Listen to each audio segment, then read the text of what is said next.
that's Ansel sitting on a rock with his first camera, his box Brownie, Kodak box Brownie. And he got some pretty good pictures with his Kodak box Brownie. He's wearing his pork pie hat. He's on a vacation in Yosemite with his family. He badgered them unmercifully and insisted that they go to Yosemite because he'd read a book about it in the heart of the Sierras. And what of course captured his imagination was that it talked about Indians and cowboys, and I mean, it was kind of fantasy. But his parents were much older, and they usually took vacations to visit the family up in California or down to Southern California. So this was different. And this was the first summer that he went to Yosemite, so it was 1916, so he was 14 years old. And he returned there every single year until even the year he died, 1984. No, he didn't go back in 84. All the way up until 1983, he went back to Yosemite every single year. And for a while, he even lived there full time in the valley.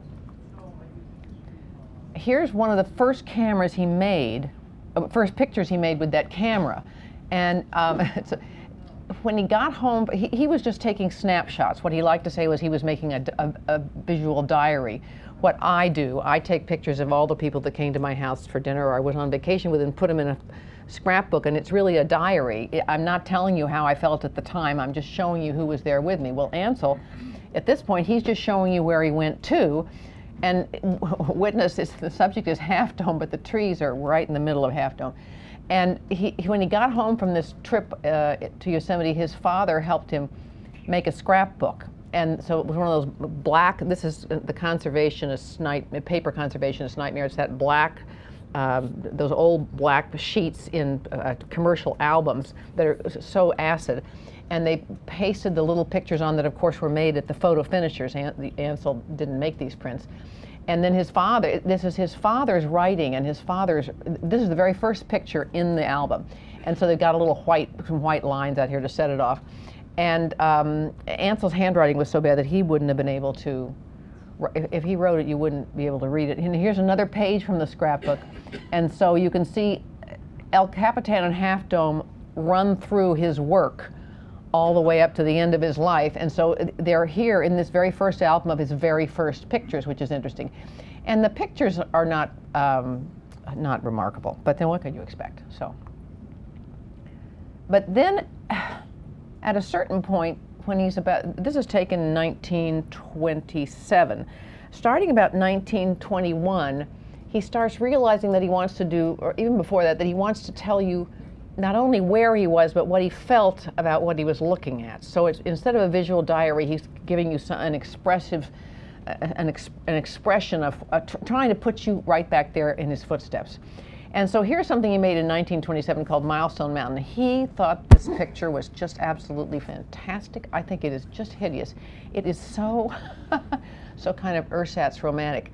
But he made lots of prints of this, and at that point, most of the prints he made were little. For starters, his darkroom was his bathroom, and also paper was expensive, and he was working with little tiny negatives. And so, but he made even some prints this big, kind of on textured paper, because that was the days when you were trying to make your photograph look like anything except a photograph, which means you wanted to look like a drawing and etching, a charcoal study, something other than a photograph.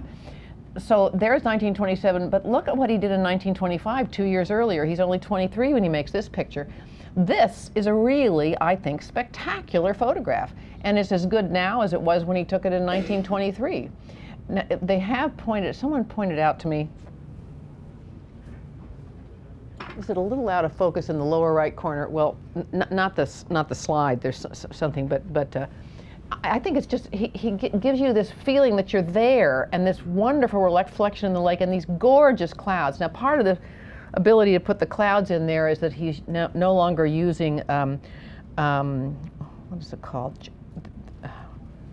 That stuff where it's what's the name of the word where the plates won't, panchromatic. He's still using, what's the one before panchromatic? Orthochromatic. So, but now every now and then on his trips he'd take both kinds, orthochromatic and panchromatic. The panchromatic, you could get the clouds because it would register blue and green and red and everything, and the orthochromatic was cheaper, but it didn't register everything. So he'd come back from the same trip, and some pictures would have white skies. Those were the orthochromatic, and the panchromatic would have clouds. So funny, all of a sudden going through his work, you see, you know, before and after. And here's what he looks like at the time. This was taken in 1927 in Tuolumne Meadows, and it was always referred to as the Basque sheep herder.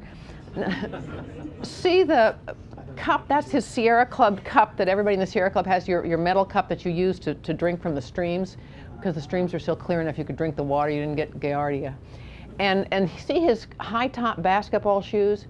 He absolutely thought that boots were a total waste of time, and he believed that these high-top basketball shoes were just absolutely the greatest, and always wore them. And he just looks, obviously this is on one of the Sierra Club trips, and he's so dirty looking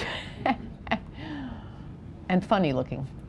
So then I want to talk to you about April 10th, 1927, a day on April 10th, 1927, when he was 25 years old. He always wanted to take one particular photograph from the diving board. That's a slab of rock, granite, that sticks out right in front of Half Dome so you can look up at Half Dome. But in order to get to the slab of rock, it was such a long hike that I, even 30 years ago, wouldn't have been able to get there. And they set out, he, his wife Virginia, Charlie Michael, Cedric Wright, and I think one other person, and they set off to hike up there. But it's April. Ordinarily in April, the snow's gone. Oh, very deep snow. You'll see there's a little film that we'll play here that'll show you. So that the going is very heavy. He's carrying a really heavy wooden tripod, and he's carrying his 5x7 camera, and he's got rattan glass plates, because that's what glass plates. That's it. And so they set off carrying all this equipment. His wife's got a movie camera. That's why we have a movie. And on his way up, he takes a few pictures. So here's a nice one. This is Mount Clark, and he would say he's climbed Mount Clark innumerable times, and it's one of his favorite spots. This is another picture he took on the way up. Is this the little thing that shows you? Oh, I was trying to show. See the woman out there on the point? See the little figure? That's Virginia. They're not even married yet. She was the only person that was willing to climb out here. It's a 3,000-foot drop to the floor of Yosemite Valley. And that's another picture. So now that's another picture that he's taken. So now when he gets up there, this is the photograph he wanted to take. So this is, you're looking at Half Dome from the extreme side. And Virginia was out somehow, I don't know, I'm not ever sure. She wasn't on that point, but it's off to your left there. And he knew when he got there that he wanted to make this impressive photograph, this particular angle, not head on. Now, when he stood there, this is what he saw through the camera. See how light the sky is, and the rock cliff is impressive, but it's kind of like, it's not that exciting. Then, and he started out with his K2 yellow filter. That's the one that had the light sky. And he stood there looking at it, and he thought, oh, this isn't going to give them the idea, the drama and the mystery and the majesty that I'm feeling standing here. What do I need to do? I'll change the filter. So he puts on his Rattan F Deep Red number 29 filter. And in May 1925, he purchased it. This is 1927, so it's 2 years later. And he wrote Virginia, I have purchased a red filter. It will give a black sky, and the snow peaks set against such a sky will produce a startling effect. So he puts it on, and this is so he improves the photograph. And for those of you who are, I'm not a photographer, but the exposure was 5 seconds at f/22. And he was using his rattan panchromatic glass plates. So this is what he called his first visualization. In other words, when he stood there with the camera, he visualized what he was going to hand you to look at once he was home. So he's taking an enormous leap. Instead of, I mean, I just walk out there and kind of point the camera and click. But of course I'm not trying to take a picture to show you. This is Ansel playing the piano.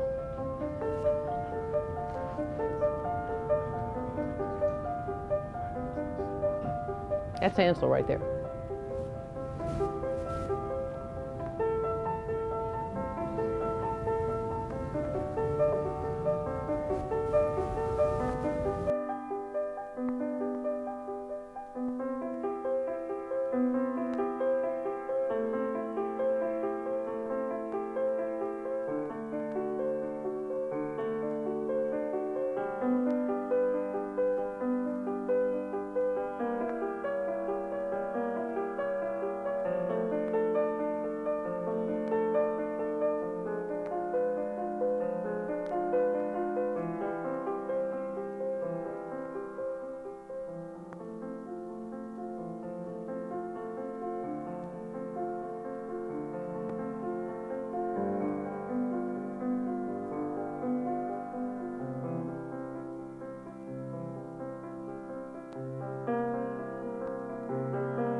Virginia was the photographer. She had a movie camera, and so she was the person who was making that movie.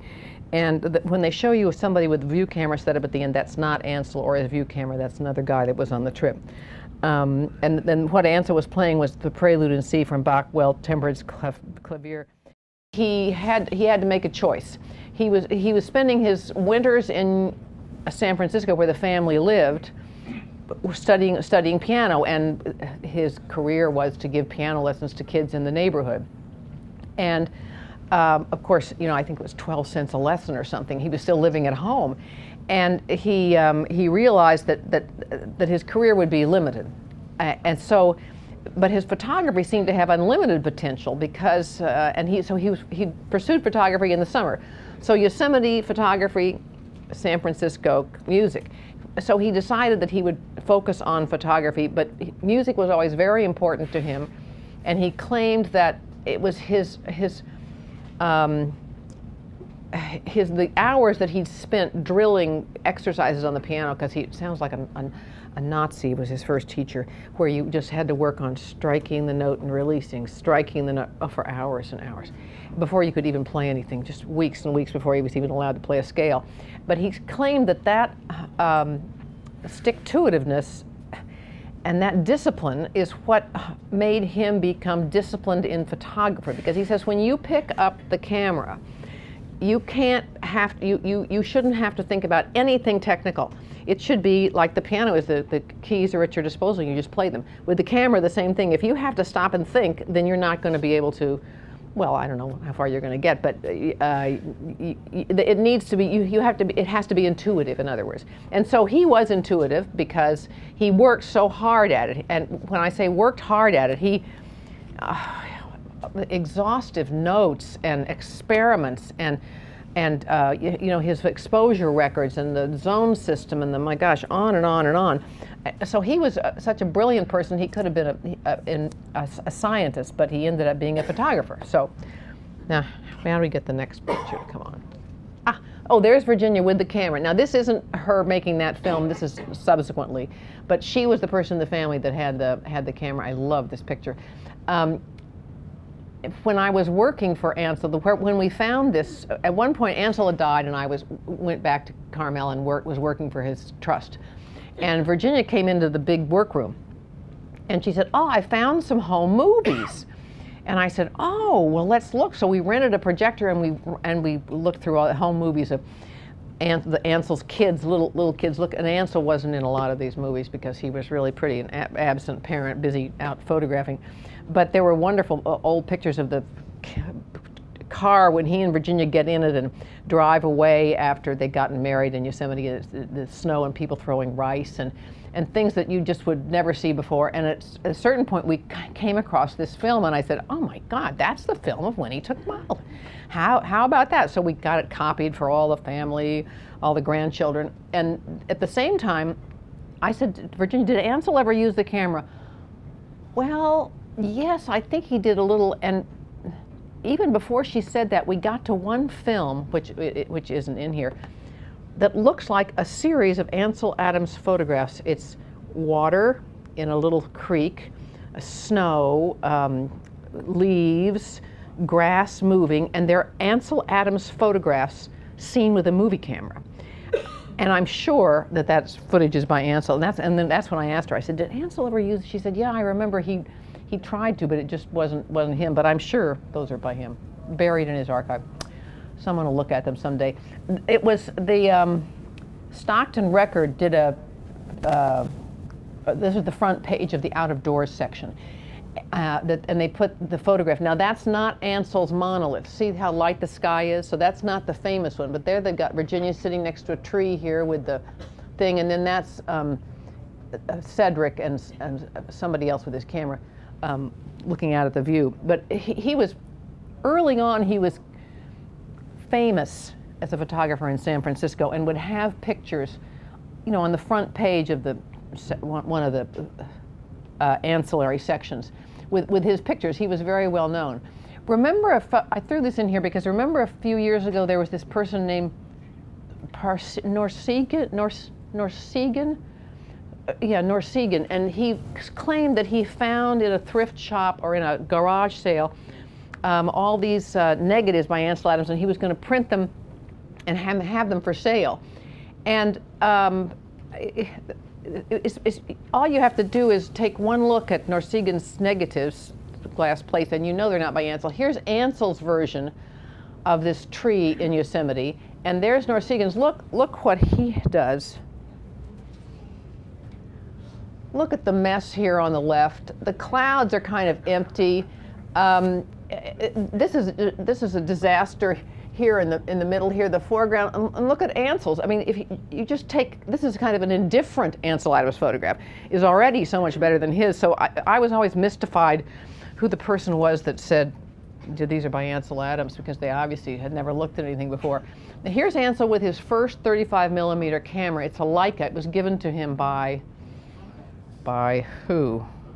Oh no, it says Zeiss Context, excuse me. It's given to him by Zeiss. And this is a photograph by Edward Weston. And I just love Ansel's finger up like this. Edward was the greatest photographer. And see Ansel's beautiful fingers. They're not distorted by arthritis yet. And see how balding he was, and how his ears stick out.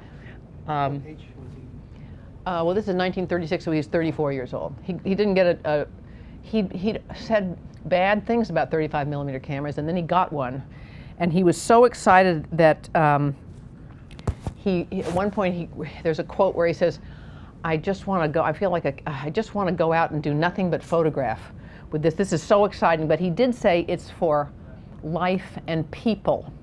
And so he gets the camera, and he almost immediately goes to the Southwest to visit George O'Keeffe and go on a trip with David McAlpin and a couple other people around the Southwest. So he takes his brand new Zeiss. And here he is. This is what the camera's for. People actively, I love O'Keeffe, and this is her old Woody, the way she'd go out and paint. So she'd go out and paint from her station wagon, and Ansel would roam around and take photographs. And he also had a large format camera with him too. And here's the group that went on the trip then. O'Keeffe there in the lower right corner. Even when I knew her, she was wearing these.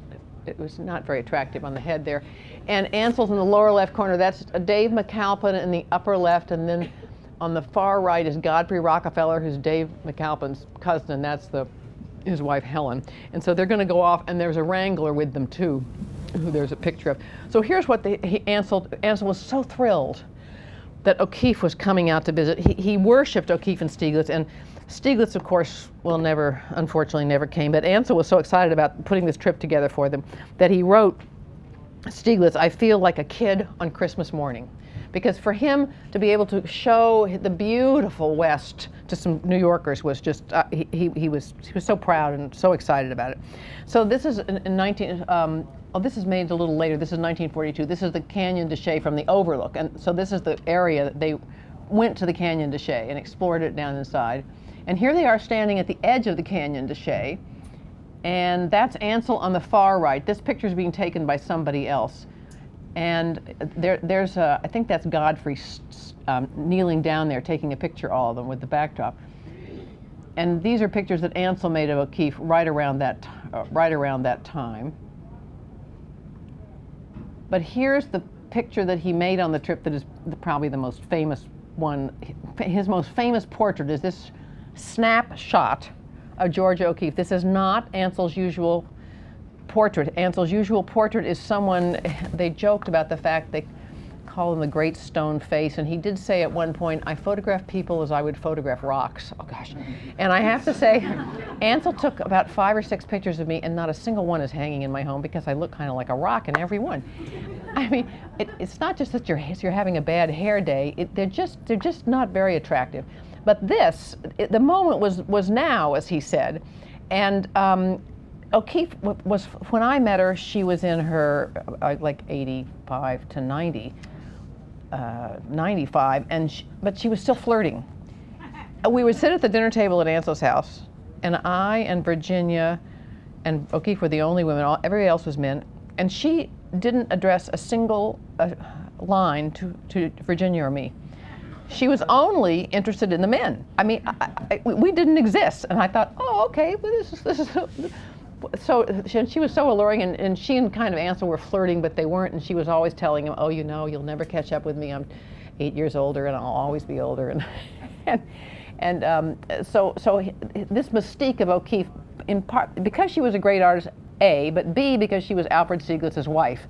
Ansel was practically in a salaaming situation all the time. So this is the guide, Orville Wright, who was, I don't know, you know, taking care of the stuff as they went around on this trip. And she looks like she's flirting with him. And when I was working for Ansel, he got a letter from someone whose last name was Cox, and she said, my father was Orville Cox, and I would like to have a picture of him with Georgia O'Keeffe. And she wrote in this letter, she said, my mother was so angry she tore the picture up that you sent. And I don't know whether O'Keeffe was having an affair with Orville Cox, or who knows what was going on, but Ansel sent her a picture. I thought that was really sweet. Now this is the one instance where, unfortunately, he had the 35 millimeter negatives strips hanging up on this rope in the room, you know, clothesline with clothespins. And the one with, there were two versions of this. One is not as good because his head is cut off at the top, his hat. And it slipped out of the clothespin and fell on the floor, and Ansel stepped on it. And it went, and right across the middle, can you see how mushy that cloud is right next to Orville Cox's button? See that? That's actually been airbrushed to take this picture, because the damage is so bad that you can't really spot it with spot tone or whatever that stuff is they're always using. It's very unsuccessful. So and he said, wouldn't you know, the best one on the roll was the one I stepped on. Well, at least he did it and not somebody else. So here's the thing. Now you can see there are two versions. See a one where Orville Cox's, I wish this were a light, but it isn't. Orville Cox's hat intersects O'Keeffe. So he had just two. He was lucky he got one. So now this is Alfred Stieglitz. This is one of his. This is a typical Ansel Adams portrait, where it's almost like Stieglitz is a piece of sculpture, and he's in front of it. That was his favorite O'Keeffe painting, called the something.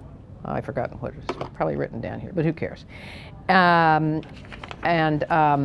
was taken in 1944. And this is the way Ansel's photographs, his best portraits were. Very still, very quiet, beautifully lined up. Look at, he was very careful. In fact, I think this slide isn't quite right. See how the thing along the top, the frame of the thing, looks a little wider on the right than the left. He had to kind of jimmy it around, and I don't think this is quite right here, because he wanted to make sure everything was perfectly aligned. And see the stuff above. I asked Ansel at one point, I said, well, what is that on the wall there? He said, that's hair grease from Stieglitz's head. I said, well, that's not so attractive. Anyway, Ansel was just in love with Stieglitz, and O'Keeffe could do no wrong. And so Ansel was so in love with an American place, which was Stieglitz's gallery. And he took all these photographs, and his idea was that he would do a book eventually of the photographs, but that never happened. But here we are. These are O'Keeffe paintings in the storeroom. And then after the one trip in '37, when O'Keeffe came to the Southwest, then she returned in 1939. Sheer bliss, Ansel took them to the High Sierra, his real, as he called it, it was his paradise. So here they are. It's the same cast of characters. It's Dave McAlpin and Godfrey Rockefeller and Helen. That's O'Keeffe on the far right, looking mysterious in her black cloak. And they're cooking. This is kind of a setup here. And Ansel's taking the picture. And see the little peak in the upper right-hand corner? That's Ansel at some point pointed out that someday would be Mount Ansel Adams. A mountain can't assume your name until you die. I think it's 12 months after your death. So now it's Mount Ansel Adams. And in fact, Ansel's ashes, it's against the rules, are scattered there. But his son took them up there. Let me tell you, it's a real hike. They had to go in. The people that came in from the national park service and stuff had to helicopter in. The son and the other family members hiked in. Backpack, I mean, it's very remote.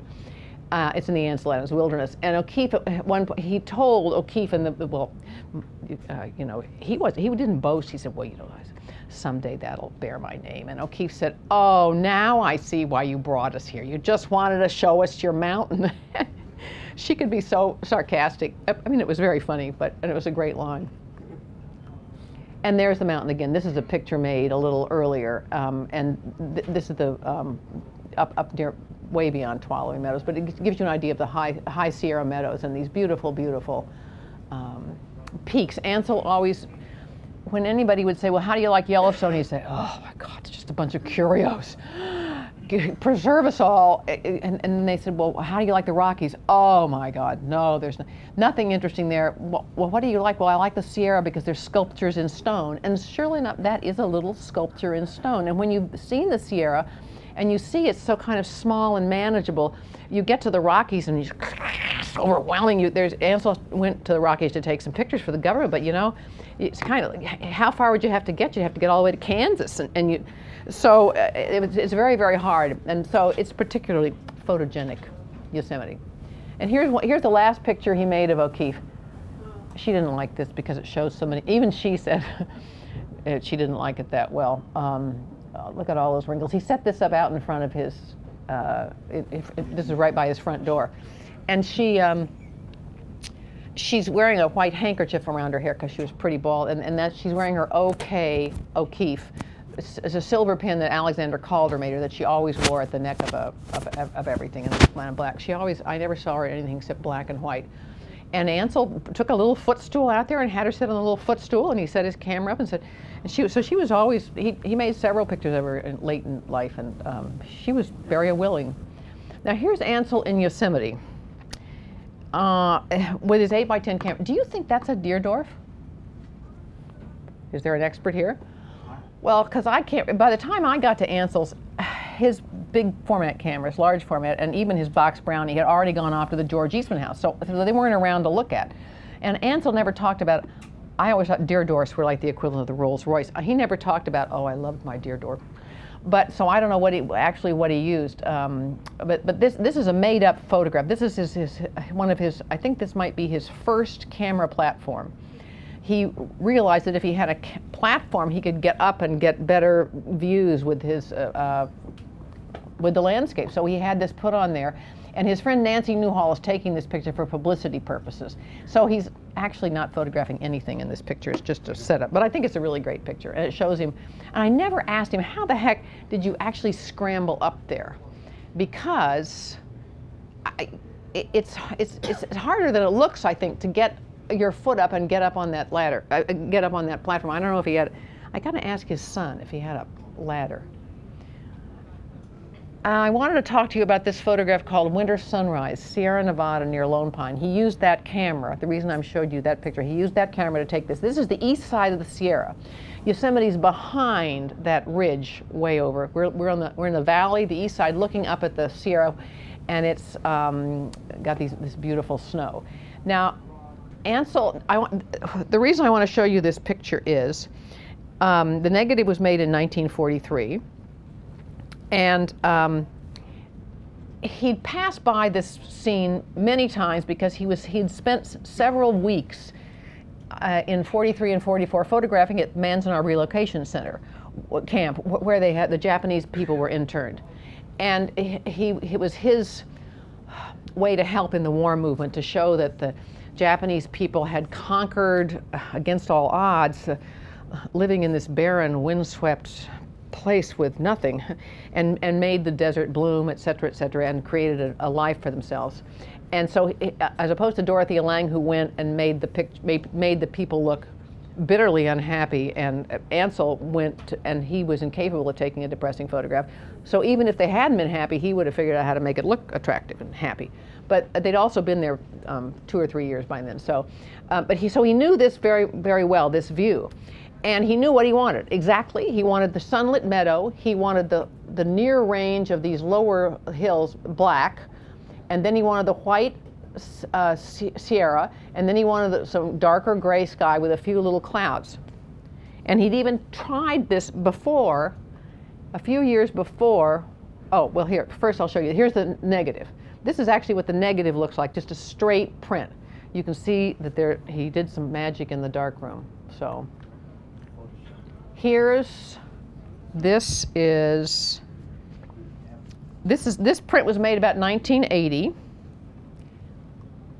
This is a print from about 1950. See how much lighter it is? As in general, things got darker as he aged. This is a variant that he made earlier when he'd been there, and he said, you know, I took this picture, but I actually have to be there at dawn.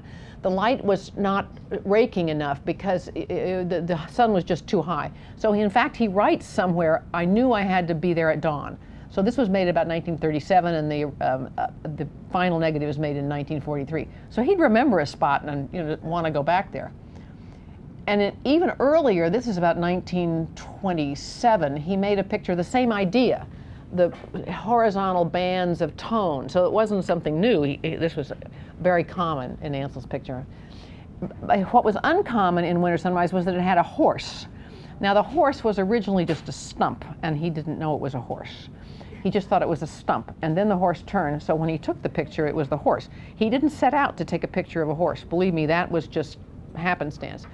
And in fact, he didn't take pictures of animals. There are some deer. Here's what, you know, deer in Yosemite, and this would have been for the Yosemite Park and Curry Company to use as a publicity photograph.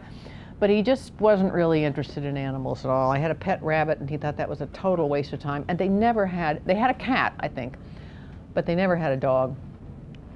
And then the other criticism is that people say, well, Ansel never puts people in his photographs. He never photographs people. Well, now he did do portraits, but of course they look kind of like rocks. But he did a lot of commercial work. This is another commercial photograph for the Yosemite Park and Curry Company to use on something like a menu or a postcard. And it shows these two people, you know, underneath El Capitan. But in general, he didn't want people dotting the landscape. He liked the landscape just plain. For starters, the landscape will hold still and doesn't move. And you can change filters, and you don't have to, he'd have to, these models, you had to hire them, and you had to go get them out there in the wilderness, and he did a lot of it for Kodak, but it was not really a picnic. Now, in this photograph, the woman there, unfortunately you can't see how beautiful she is, that's the girl that he fell in love with and almost left Virginia with, but he didn't. And when I tell you that, then people always say to me, well, did you have an affair with Ansel? You did, didn't you? I say, absolutely not. I was 30 years old when I met him, and he was, what, 72. And here, in fact, I'm getting married at his house to his business manager, Bill Turnage. That's the guy with the glasses on the left. And Ansel's the best man. And it was fairly unusual to get married at Ansel's house with Ansel as the best man. Now, these I wanted to show you. Ansel had a really, you could tell from this picture, he has a real sense of humor, right? You can just tell. He's hamming it up there. These are typical notes. He never said, "Dear Andrea." I'd come in the morning, and on my chair, I'd arrive, and the house would be quiet. It would be absolutely silent. Nobody. Virginia would be downstairs in her room or something, and the darkroom door would be closed because Ansel would have been in the darkroom since 7:30 or 8, and I didn't get there till 9. So I'd find a note left on my chair, and it would always be typed on a little 3x5 white card. And he never said, "Dear Andrea." Look, here he is, Alcibiades. Here's Saint Anselm the Kurd, and I'm always called something else. And he's a real worrywart. The Xerox was left on. Might have caused a fire, right? And down here, this bottom one says, see, I dated it subsequently. He often drew these funny little things too. He says, "Prithee, fair maiden, guide thy slave to the hallowed sequence of producing images. Is everything listed on the sacred scrolls?" Part of my job was to put up a list every Monday morning with what he needed to print that week. And that would depend on what orders were outstanding.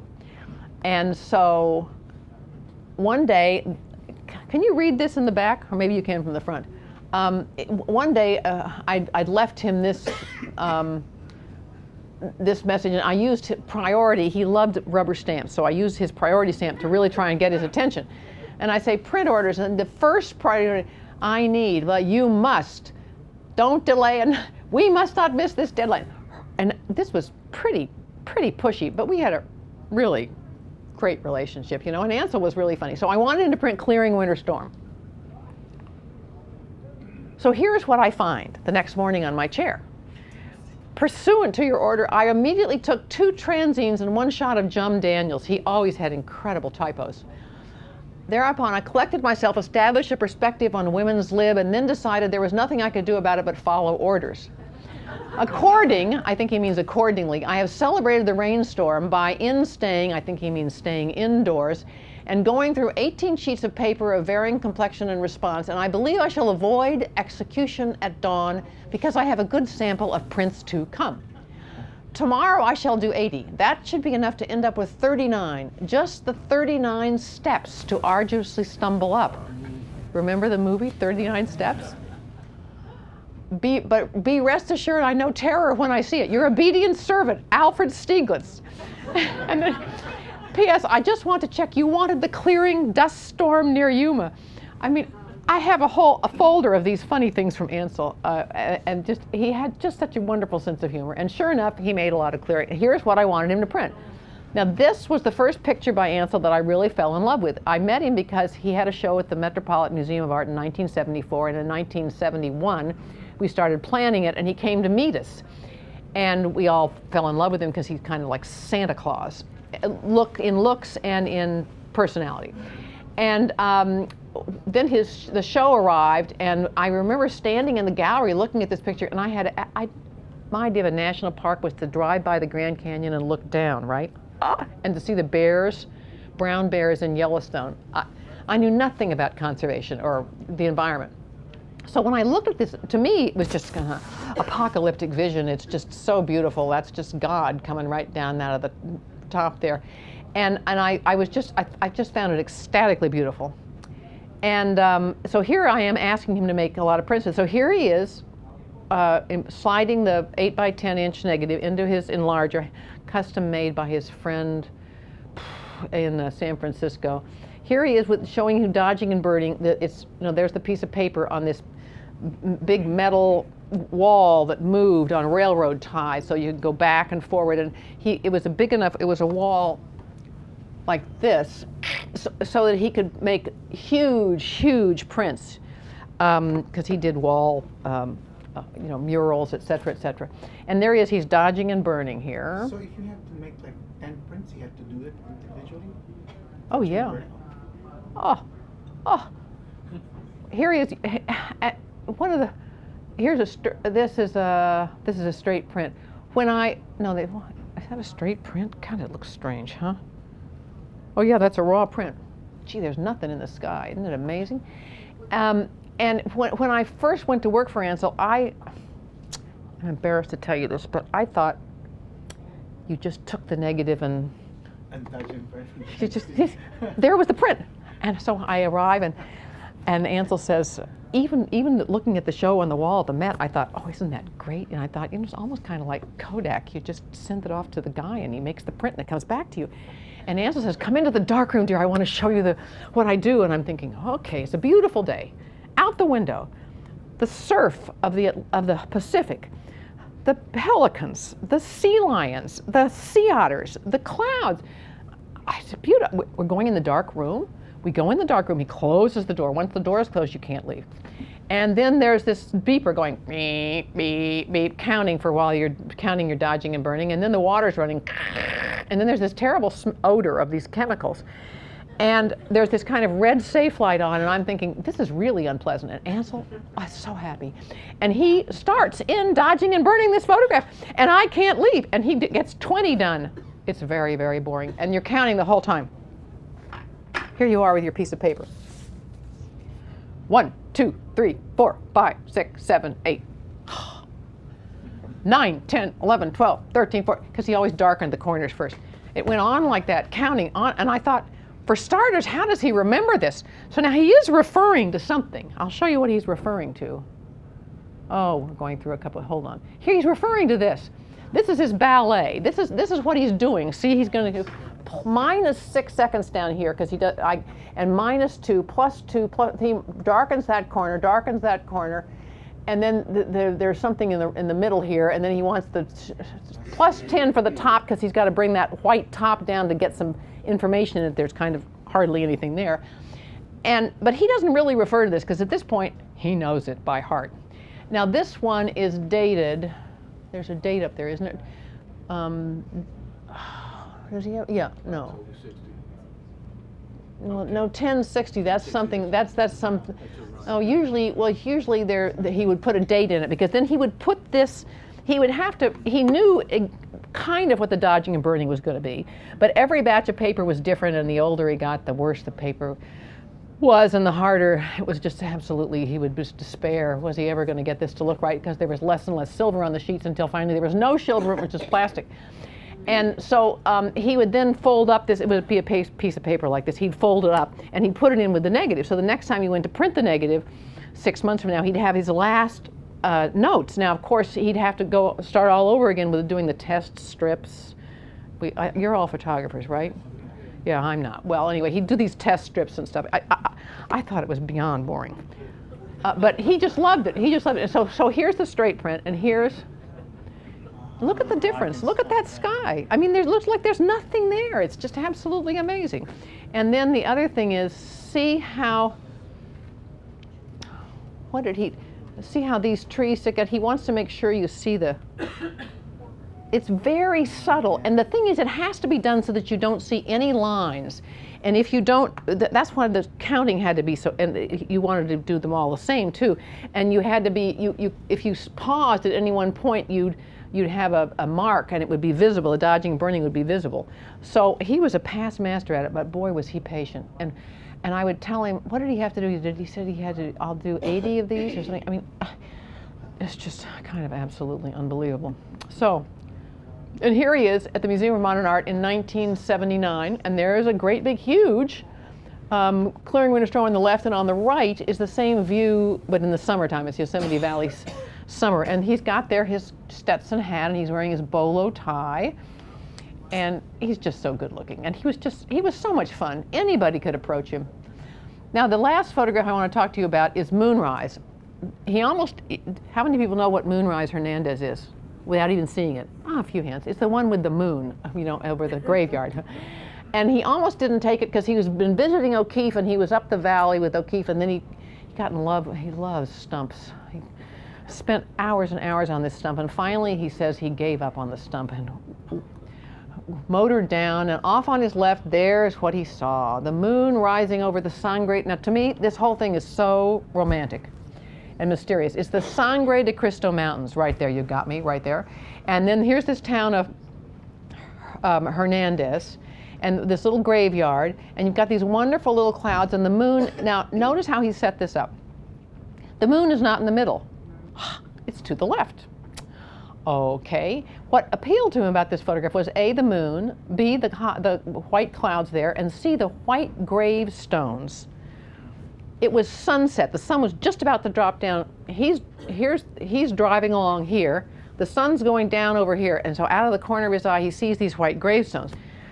His line was that he always said this. I almost ditched the car, he said. And his son, Michael, was with him, and he said, yeah, that's absolutely true.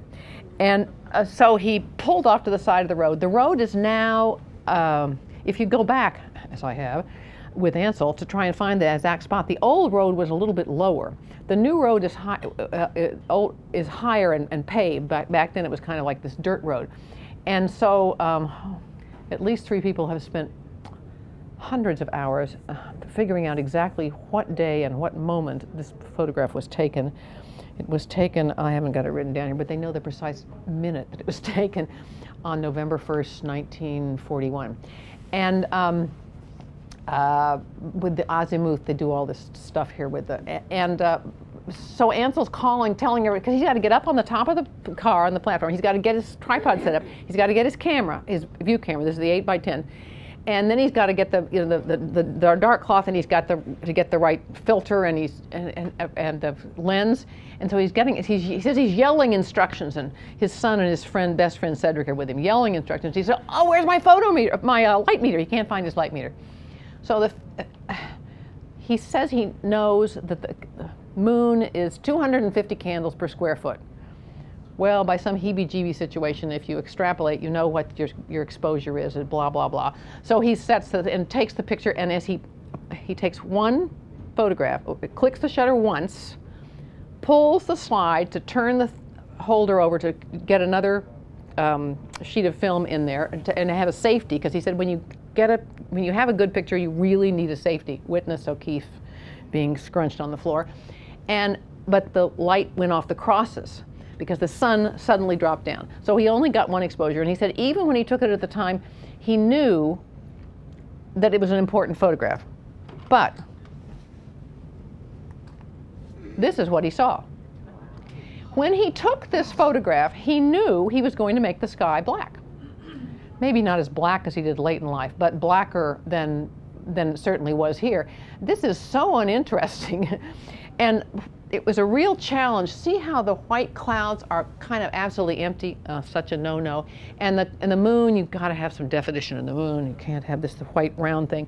What is interesting is that it was what he called a gibbous moon. It's not a full moon.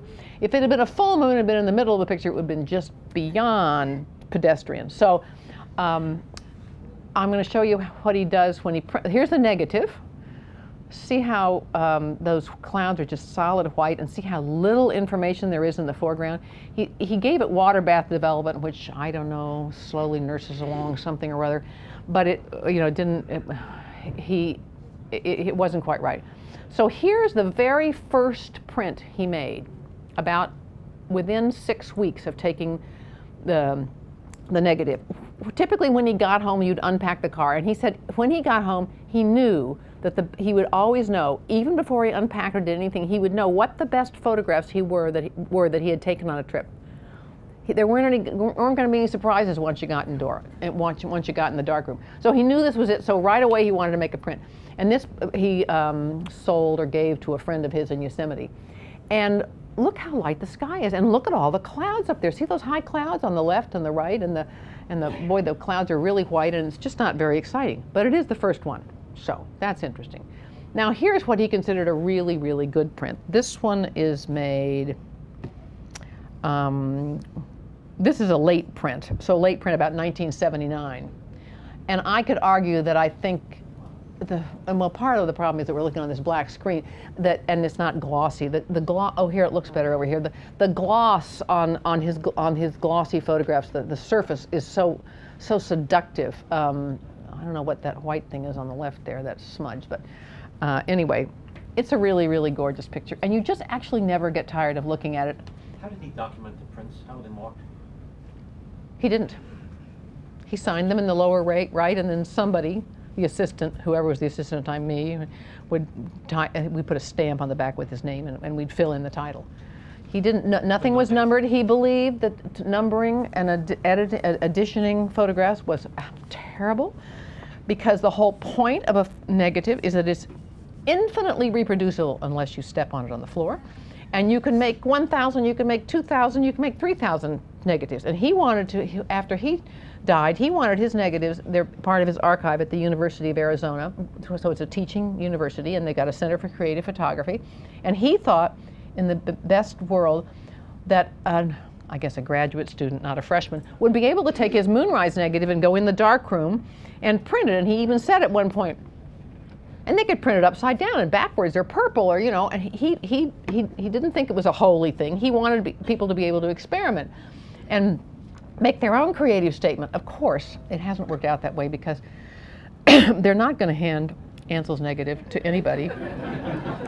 And so it hasn't really, I don't think anyone's using even a copy negative of Ansel's, but it was a great idea. It was a great idea. Here's what he looked at the end of his life when I worked for him, with his beard. Sometimes it would be shorter, sometimes it would be longer. And his glasses, he'd perch his glasses up on his head like this. And this is after he'd just come out of the darkroom, because he's wearing this really ghastly brown rubberette apron. It's just so, and it was already old by the time I get there. And he's got his sleeves rolled up, and see his hands, can you see that his fingers look kind of misshapen there? And that's his office in there. At one point, we were cleaning out and we found all these degrees. I mean, you name it. He who had never graduated from high school, 8th grade was his last certificate, had gotten honorary degrees from Harvard, Princeton, Yale. So we got them all out and we hung them all up on the walls. And he had no ego about the whole thing. And what was really painful was to see him at Harvard, sitting on the dais with Leontine Price and Linus Paul, all these famous people, and Ansel was ill at ease because he hadn't even graduated from high school. And he was ill at ease, and they were all enthralled with them. You know, it was so interesting. He was so modest. And here's the way I looked at when we were. This is shortly after his show at the Met, and see, he's flirting even there. So, oh, that last print I showed. This is by Alan Ross, his Polaroid by his assistant, and this is by Arnold Newman, a really fine photographer. He came out, and that is Ansel. Right, this was the back side of his house, away. The ocean was out in that direction, and there was a little tiny garden here, and there was a big rock monolith thing here that they blasted out, and they put a metal door. It was his vault where he kept his negatives, and he was happiest if he was either in the darkroom or sitting out in the vault where it was cold, and there were spiders, and he was perched on this little stool, looking through his negatives. I mean, you just knew where you could find Ansel. So, okay, anybody got any questions?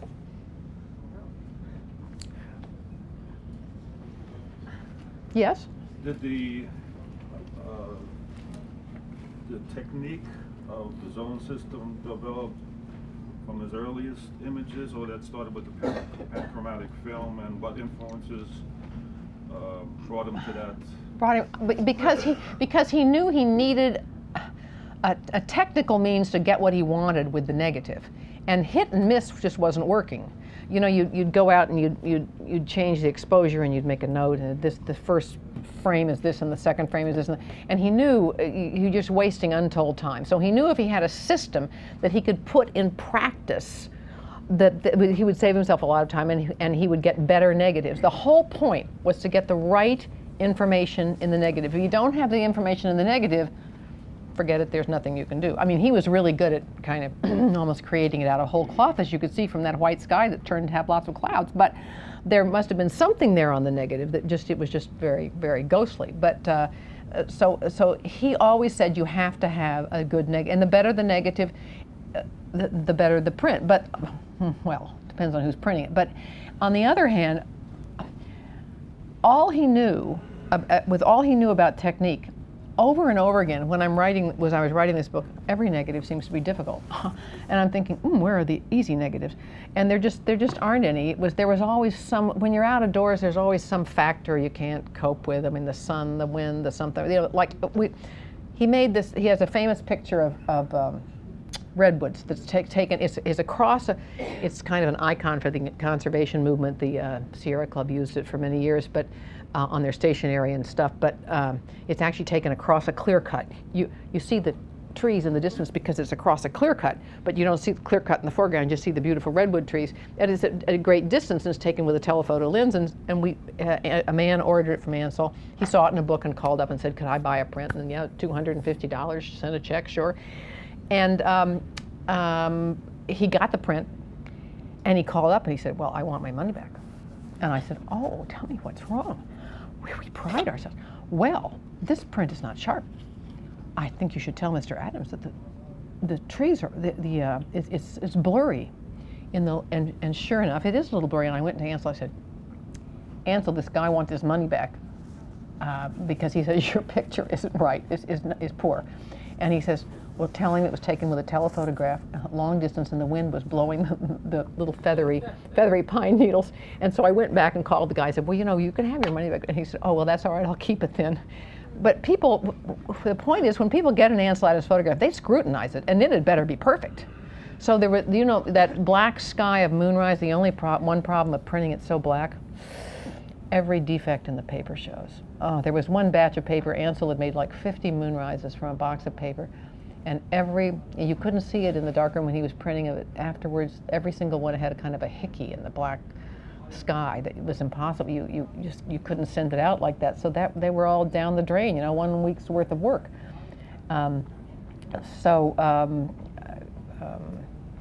Anyway, Ansel made beautiful prints, and I mean, I think no one could print like he could. People have said there was no printer like Ansel. But I think his negatives to start with were gorgeous.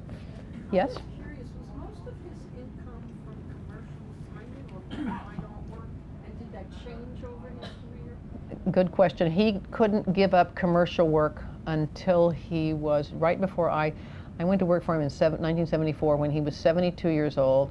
In about 1970, when he was 68 years old, he could finally give up commercial work. Most of his income came from Kodak, Fortune. If you open, I know because I knew he took some pictures for Fortune magazine. So, and there were, I found some old Fortune magazines lying around. I just started paging through the book thinking, well, maybe I'll find it. It falls open to a 2-page spread of an open pit copper mine at the Kennecott Copper Company in Colorado. I said, that's an Ansel Adams. That's the most gorgeous photograph I've ever. I don't care if it's an open pit copper mine. That's just gorgeous. And sure enough, that was.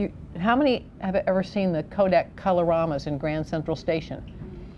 Ansel did about 16 of those. He'd go all over the country. There was at one point they wanted to have a Kodak Colorama. There are these giant transparencies that were up on one of the balconies. I mean, they were like yards and yards long. And they wanted poppies, a sea of California poppies. Oh, for spring. Well, it sounds gorgeous, doesn't it? Well, he drove all over California, and the poppies weren't blooming. Or he'd get there and they just bloomed. Or he'd get there and it'd be a bad day. So he finally came up with one, but it wasn't ever the one he wanted. He spent, and he would say that, I think, he was always talking about the wolves at the door. His family had grown up, his father, the family fortune disappeared through, you know, a bad management and, you know, fires and stuff like this and ships sinking. And so they lived in kind of genteel poverty. And his father had kind of a very low-level job, and paid back every penny that the family owned after this family disaster. And so Ansel grew up. At one point he said they had a hardtack to eat. I'm not sure about that. They had a houseman, but maybe the houseman was eating hardtack too. But he was always extremely frugal. I mean, just extremely. On the other hand, if you went to Edward Weston's for dinner, you ate what he photographed. If he photographed a cauliflower and some nuts and some leeks, that was dinner. If you went to Ansel's house, and they used to joke about this, if you went to Ansel's house, it was the best thick sirloin steak and the best scotch. And you know, it was always living larger than life. And even there's even correspondence and writing by his assistants and friends saying, you know, we really actually didn't know how he did this. How did he keep up this lifestyle? How did he support this lifestyle? Because nobody else was making a living. Edward Weston, everybody was poor as a church mouse. And here was Ansel carrying on like this, and it's always the latest new Cadillac with an extra axle and and the latest new camera and the latest lenses and the latest everything. And so he lived very large. He didn't know how to do it others, but he was extremely frugal. And if I threw something away, like a used folder, he'd get very upset. Dear, I could have used that. At one point, I cleaned out his drawer, and there was a 3-hole press, approximately from 1890. And I got him a new one and threw it away. Oh, he never let me forget that 3-hole press. You know, if I still had my 3-hole press from 1890. So he was extremely frugal, and it was very, very hard going. His saying was that he was always trying to keep the wolf from the door, and that really was the way he looked at it. He was trying to keep the wolf from the door. Yes? How did his friendship with George O'Keeffe begin and his involvement in the Stieglitz circle? Was that something that he was looking for? Well, Stieglitz... looking to meet them, or were they looking to meet him? Oh, he was looking to meet Stieglitz. Stieglitz was, you know, his gallery was going all the way in the 20s, and Ansel didn't meet him until 1933. In 1933, his friend Albert Bender, who was a philanthropist and art collector, said to Ansel, according to Ansel, oh, it's time you met Stieglitz. He really is the big deal, the big cheese, and even if he's pushy and pompous and won't stop talking, you should go and meet him. So his father Virginia's father gave them $3,000 and they took the train to New York, and or maybe it was $1,000. Unfortunately, but when they got to Santa Fe, there was the bank failure. It was just before the bank's Depression, and so you couldn't exchange traveler's checks or cash a check or anything. So they were penniless for about 10 days until it kind of got resolved. And then at the same time, Virginia was pregnant, and they, to save money, slept in a single berth. Okay. I think Virginia was really a trooper. So they get to New York, and he goes to see Alfred Stieglitz. and shows him his pictures, and Alfred Stieglitz says these are some of the finest photographs I've ever seen, but he doesn't offer him a show. So Ansel leaves and immediately falls under the spell of Alfred Stieglitz, because it was foreordained. And eventually Stieglitz offers him a show in 1936, and while we're standing in New York at the Metropolitan Museum of Art for the opening of his exhibition in 1974, which was a big deal, Ansel turns to me and says, "Oh, you know, my show at Stieglitz's gallery in 1936 was really better." And I'm like, "Oh, is that so?" And I'm thinking, what is it about this show? So I began doing some research on this show. I found this little pamphlet. Well, the pamphlet lists all these pictures like rusty anchors, leaf and stick. The show was in '36, so it was before all the famous pictures you saw, before Moonrise, Winter Sunrise, any of the famous photographs that spring to mind. And I thought, what the heck were people looking at that this was supposed to be so divine? So I found Ansel had taken some installation shots, but people were moving, and it was, I don't know, boy, he was having a bad photo day, because you could barely make out what was on the walls. But he used to say, he wrote to his wife and to his girlfriend at the time, that Stieglitz had psychoanalyzed him. The hanging of the photographs, this was the greatest, you know, so I began to look for, I went to Ansel, I said, you know, what are these pictures? "Oh, I don't know, dear." Well, I finally found almost all of the originals, because they'd been purchased by people who were art collectors, and so I could track down quite a few. And we even put the show back together with the original prints, and those prints were so gorgeous because he was printing for Stieglitz, and his assistant in the darkroom was also the girlfriend. So she recalled that she would say, "Oh, Ansel," and of course his wife and the two small children were upstairs, so this was fairly difficult. And she recalled that she would say, "Oh, Ansel, do you think you could make it more, you know, I don't know what." And so Ansel would go back and try again. And so it was a combination of printing for Stieglitz and having Patsy in the darkroom. So he almost left his wife because of Patsy, but in the last analysis, he couldn't do that. He was a really Victorian gentleman. So when someone asked me if I had an affair with him, I think, oh, little do they know. I mean, he was just a wonderful Victorian gentleman. You know, the thought would have never crossed his mind. So, yes, you've had your hand up for a long time. I was wondering, did he train assistants to print his negatives? No, Ansel always printed his own negatives. He just doesn't understand it, how other people send their negatives out to be printed. For him, you can see the printing is as much about the artistry as taking the negative. Taking the negative is just the first step, and so he just really didn't understand that concept. He early on wanted visitors to Yosemite to be able to buy something that wasn't marked "Made in Taiwan," and so he dedicated about 12 of his negatives to be used for making what he called special edition prints, meaning his assistant would print them just little contact prints like this. But they were real, you know, and they're kind of banged out. Believe me, there wasn't 5 minutes of dodging. And, you know, on some of these prints, there were, on Mount McKinley and Wonder Lake, I think it's 8 minutes of dodging and burning. On Clearing Winter Storm, it's about 3 or 4. So it could get very, very, very difficult and complex. And they were kind of banged out.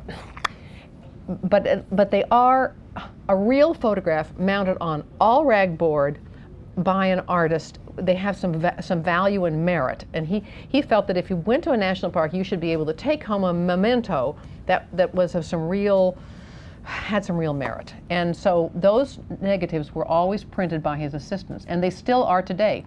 His assistant from 1975 to 77 was named Alan Ross, and he's almost as old as I am, lives in Santa Fe, prints these negatives. And they're sold in Yosemite at the Ansel Adams Gallery. Of course, the price has gone up. I think it was $2.50 in 1944. I don't even want to think about it now. Yes? When he went on these shoots, like early on, and how long did he spend? He saw like something beautiful. How long did he spend, like, on the trip? A day, a week? Well, he said that if you spend too long here, you're going to miss something there, and he never believed that you'd go someplace and stand around for a half a day waiting for the light to be right. He just didn't have that much patience. And also, he only photographed at dawn and dusk. In the middle of the day is called let's go have a steak.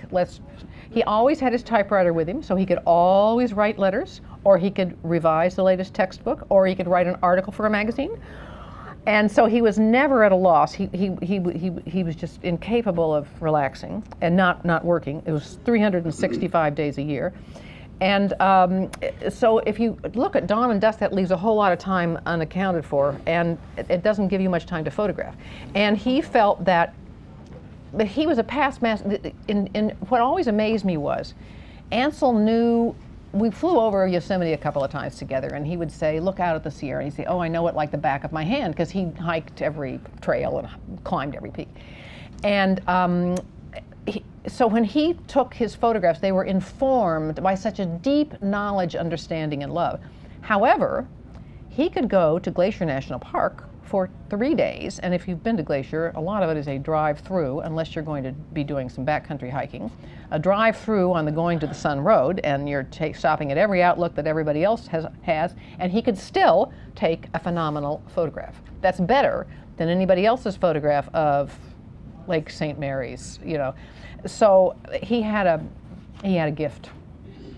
And that was what amazed me, was that he could find the real mine, the real place, even if he'd only just encountered it. So, yes. Did he think the view camera was the ultimate for pictures, Ben? Or did he ever use some other cameras on his No, trips? he used a 4x5 and 5x7 and 2.25, 4.25, and he ended up with a Hasselblad. At the end of his life, he used a Hasselblad because he just really couldn't. It was just he loved it. And Victor Hasselblad gave him the best Hasselblad. And he just couldn't deal with all the equipment. And at the very end, he had such bad arthritis that when he did go out to photograph, which wasn't very often, as he said, I said, Ansel, don't you miss striding the high Sierra with your camera and taking pictures? He said, I've done that.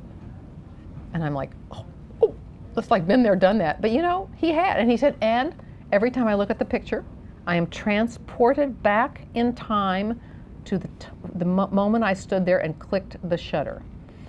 The famous saying was he had absolutely no idea what year he took a picture, but he could remember everything about it. The camera, the filter, the lens, the f-stop, the development, but he couldn't remember the date. So for instance, that Moonrise Hernandez that somebody finally figured out the exact minute it was taken, for years he dated it 1944, even though it had been published in 1941, and at a certain point, because he didn't care. He just didn't think dates were important. He said dates are for people like me, you know, that want to get exercised about dates. So, yes? When he was in the park, where was he sleeping?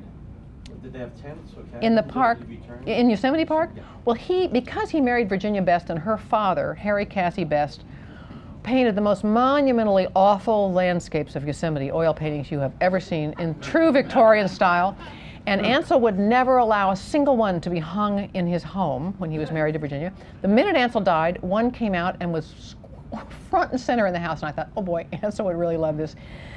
So Harry Cassie Best, because he was a painter, somehow it was an inholding. He owned a little studio in Yosemite Valley. I think he owns a structure and he leases you have to get a lease. But so he had a structure, so then they added a little house in the back, and the house grew, and then there was another little house. So Ansel had a house to live in, and he, in fact, and Virginia lived there from 1937 to 1944 with their 2 kids, and their kids went to school there at the little one-room schoolhouse. And he lived there. They still had their house in San Francisco, but he principally lived in San Francisco. He slept on top of the platform on his car in a sleeping bag. But so uncomfortable. But when he was young, he would set out with a blanket, a tin coffee can, and some coffee and a loaf of, just a crust, thing of bread, and maybe some bacon, and that was it. And he'd roll himself up in his blanket and lie on a granite rock and sleep. So he knew hardship, but he thought it was glorious. And their quotes: to lie in the matrix of granite rock, and look up at this, look up and see this sky full of stars was just, like an otherworldly experience. And there weren't many people there, and there sure were no jet contrails, which really bugged him. He didn't think there should be any jet contrails over any national parks because it brings modernity into what should be a sublime experience. I took a workshop with John Sexton some years ago. Oh, He you- was talking about how Ansel was printing much darker later in his life and contrasting. And I think the people that worked with him were trying to tell him in genteel ways that the prints are getting kind of dark. What was his reaction to that feedback? It's why I had to stop working for Ansel, because I lost his confidence. Because in about 1979 or 1980, his printing, when I started working for him in 1974, he was still at the peak of his printing skills. Any print was just absolutely gorgeous. You would have absolutely no quarrel with it. Whereas if you looked at his early work, it was printed a little softer, a little more muted. So, and everybody's work tends to get a little more contrasty with age. And I think partly that's the paper you're using, but it's also something of just about aging. I mean, you see this in a lot of photographers' work, Edward Weston, Paul Strand. And so it began to go, it just kind of went over a cliff. For starters, he would print the print too dark. Then he would tone it too much, so that the toning, you add toner after you print the print to take away the kind of greenish cast that's sometimes there in black and white photographs. And so he would begin toning them so much that they began looking like sepia tone photographs from the 19th century. And so I was like, what is going on here? And so after about a few months, I pulled a clearing winter storm or a Moonrise out from a little while, 6 months, a year earlier. We didn't ever have them lying around, because the minute they were finished, you had to mount them. He signed them, I spotted them, I titled them, and they were sent out. People were waiting all over the country, and they would wait sometimes 9 months for a print. And I got one out and said, because Ansel would come out in that darkroom with his glasses up. He'd come out of the darkroom holding a dripping wet print, so it's kind of hanging down like a wet towel, and he'd say, I think I got it. And then you were supposed to say, oh, it looks beautiful. Not, that's so dark. So part of your responsibility was the cheering section. So we had some mounted prints with the ones that were too dark, and John Sexton or Alan Ross, the assistants that were there with me, when they were the darkroom assistants, we'd be gnashing our teeth and saying, what are we going to do? So I said, Ansel, just look, what do you think of this print that you made, last year? Oh, that print's very weak. This is much better. I said, oh, you really think so, Ansel? You don't think this is beautiful luminous tones here? Look at the silvery quality. Oh, no, dear. That print is weak and anemic were his favorite descriptions, especially of early vintage prints. That is weak and anemic. And he said, finally, and I was being, believe me, I was being very gentle in my suggestions, and he finally said, I am the artist, and I know what's best. Well, he never, ever raised his voice. I was kind of like a puddle on the floor. But I knew right then, I guess I couldn't lie to him. And so he'd walk out and say, isn't it, I decided, okay, I have to leave. I can't lie to this man anymore. And then a couple of years later, he finally went to a top eye man. He was going to the local ophthalmologist in Carmel, and they said his eyes were fine.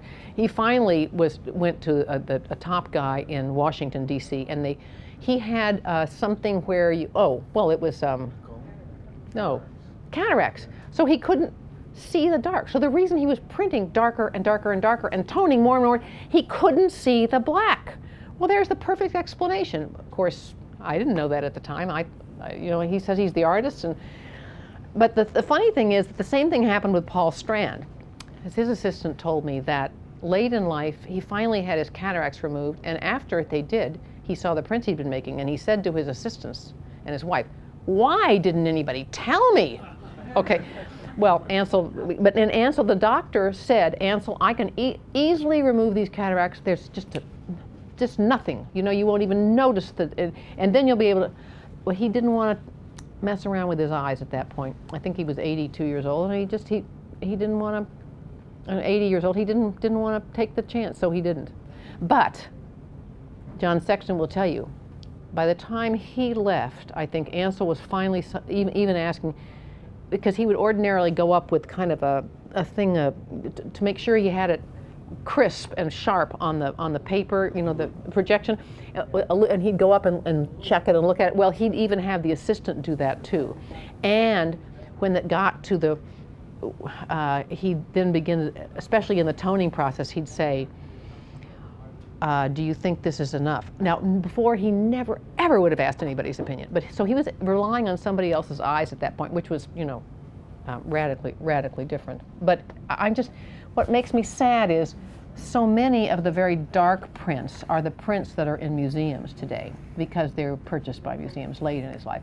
And so often when I go to a museum exhibition, I kind of cringe because it's not Ansel at his best, and I think a museum should have Ansel at his best. So, but anyway, there it is. Yes. Howard Bond a friend? Was Edwin Land a friend? Edwin Land was, yes, a good friend. I don't know Howard Bond. Don't know Howard Bond. No, Edwin Land was his great friend, and he was a consultant for Polaroid for 40 years. Edwin Land knew that Ansel needed money, and he said, "I'll give you $10,000 a year." And Ansel said, "Oh, well, in return, I'll do all this technical work on your Polaroid film and your cameras." And Edwin Land was like, oh. So Ansel spent thousands of hours. He wrote over 1 million memoranda, we counted, to Polaroid about their film and cameras. And you know, the joke was, what do you do with these from Ansel? They would just kind of put them in these folders and put them on the shelf because it was, no one was really interested. Edwin Land just wanted to support him, but he could not possibly have taken the money without getting anything in return, giving something in return. He was much too proud. Did he really have a license plate that said F8 and be there? That has said what? A license plate. That said F8 and be there? F8 and be there? No, I thought, no. His license plate said, oh God, I can't remember. Oh, F64? No. I'm not, you know, he did have a special license plate, but I've forgotten what it is. His different cars, his son, at a certain point, about when I was working on this book, I had to get in touch with his son, who's, if I'm 69, his son is about 78 maybe, or 80. And we had to go through the cars, because the different cars in the photographs, sometimes the car will give you the clue to what the date of the picture is, or what trip he was on, or who was there, or something. So we went through all the different cars, and which was really interesting when they were always these huge station wagons, and then he'd typically carry an extra axle with him, because once the axle had broken and he'd been in the middle of, you know, East Jesus, and there was no help around, and he had to wait days to get a new axle. So the joke was he always had a spare axle, which means the car was so heavy. So, yes? Yeah, the museum in Arizona, the prints that are there, do you know if those are from more of his? They have his archive, so they have prints from when he was, you know, they have the original album. They have it all. Yeah, so I've been to it. I just they have everything. Spent a while. They have everything, and in general, they put up the really beautiful prints when they put them up. Listen, you know, Ansel would fight me over this. He'd say, and you know, John Sarkowski, the famous curator of the Museum of Modern Art, would fight me on this too. He'd say, Andrea, every artist's vision changes, and Ansel's vision changed and became more intense, more brooding, as the world became more difficult, more complex, more unhappy. Ansel, you know, we kind of mirrored that with this kind of darkness. And I happen to just disagree with John Sarkowski, because I know he went to the eye doctor and they found out that he had cataracts. John Sarkowski didn't want to hear that story from me when I told him that. So, but anyway, and there was such a precipitous change, because when I arrived in 1974 in June, the prints were just gorgeous, and only about 2 or 3 years later, the assistant and I were all, and the lady that was spotting, we were all scratching our heads saying, oh God, what is happening here? We don't know what to do. So, but they're still beautiful. You actually have to have a comparison to know. So most people only see one print. So if you just see one print, you're first of all, you're carried away by the scene. It's the most gorgeous landscape. And then you're carried away by his sense of composition, which is just, as they said, George O'Keeffe said when you were on one of these trips with Ansel, the minute he'd set up his tripod, but this has also happened on the Sierra Club High trips too, the minute he'd set up his tripod, everybody else was a photographer would run over and set their tripods up next to him, because they figured, this is what we're supposed to be photographing. But then there's a famous story where his friend Cedric Wright set his tripod up next to Ansel in 1932, and they took the same photograph of the icy precipice lake. And Ansel's is one of his 10 greatest pictures, and Cedric's photograph I haven't ever even seen. But when Cedric saw Ansel's photographs about 5 years later, he said, "Geez, why didn't I see that?" He didn't see it the same way Ansel did it. It was the way he framed it. And O'Keeffe said that, who was it that wrote Beaumont Newhall or Nancy Newhall, that Ansel just knew where to put the tripod, where the tripod holes should be. There's a whole body of photographers that go back to the places that Ansel photographed. And sometimes they send them to me, and their photographs of what it looks like today. It's really fun. You know, it's like retracing his steps. So, well, thank you very much. For more information, please visit us online, give us a call, or stop by our New York City Superstore. You can also connect with us on the web.